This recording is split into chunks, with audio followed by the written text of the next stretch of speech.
Well, the fate of the US president has been on the line since the world witnessed that shocking performance in the first presidential debate. But we know, despite even Democrats urging him to withdraw from the race, that the demented Biden, well, he just won't back down. I'm getting so frustrated by the elites. Now, I'm not talking about you guys, but about the elites in the party who they know so much more.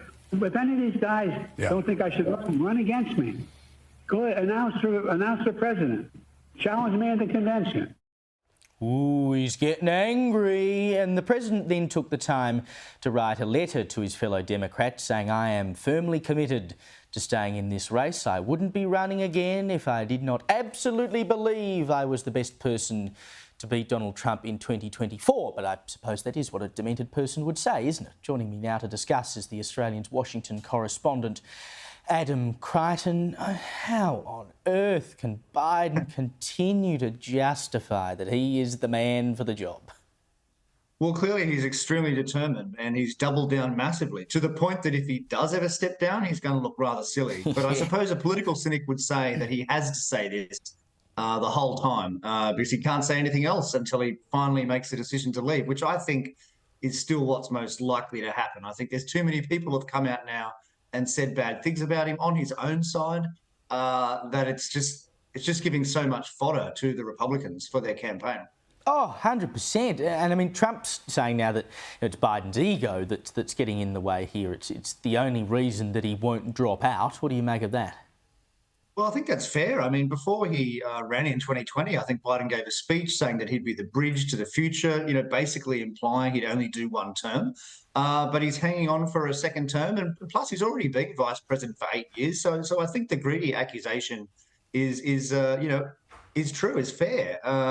But look, there's 4 months to go. The betting markets, by the way, are just terrible for him right now. 16% chance of winning in November compared to Trump's 55%. So things have certainly turned around.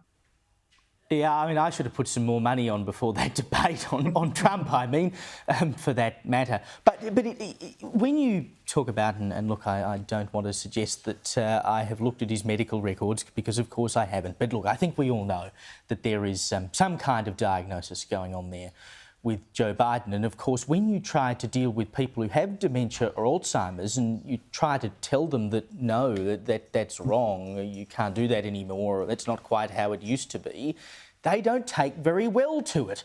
And that's exactly what we're seeing from Biden right now.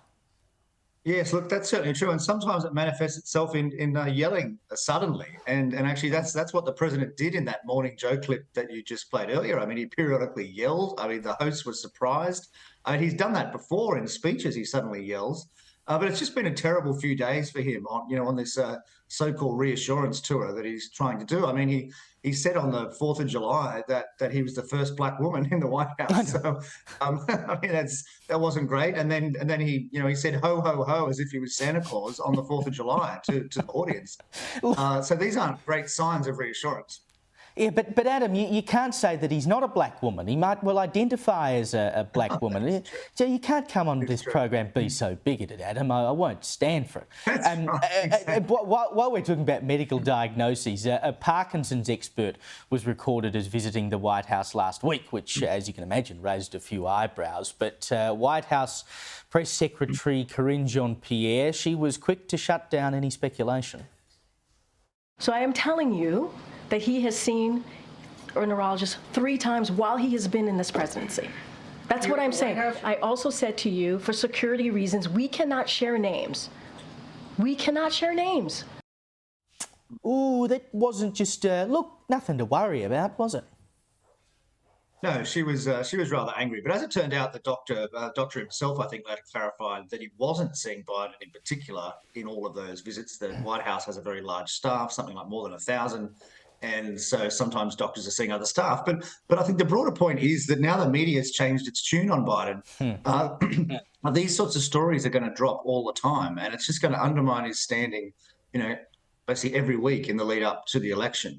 So that's why I think ultimately he's going to have to stand aside. It's just going to get worse and worse. And of course, for Trump, it's just been fantastic because he's basically had almost 2 weeks off playing golf and just watching the Democrats attack themselves, each other. And that's all he could have asked for, really. I mean, to be honest, Trump just had to rock up to that debate. And given that the mics were off in particular, all he had to do was rock up and look sober and alive. And, well, that's all he really had to do in the end. Speaking of Trump, he's set to announce his VP candidate next week. The front runners are apparently North Dakota Governor Doug Burgum and Senator J.D. Vance. What do you think? Who's most likely to make the cut? Look, it's a good question. I think it's 50-50. I couldn't, choose. I think, they're quite different. I mean, Vance is 39, for instance, and Burgum is 67, I think. So quite a large age gap. Of course, Burgum's a billionaire as well, whereas Vance is a young politician. Look, their politics are broadly similar. So I think maybe that he might pick Vance. If you're going to force me to pick between those two, I'd say he'll pick Vance because it's going to set Vance up, who he rather admires, apparently, Trump. It'll set him up to run in 2028 when he'll be in his mid-40s and presumably a lot more experienced. So I think that's who I'd pick. But, Trump, you can never really predict. So who knows?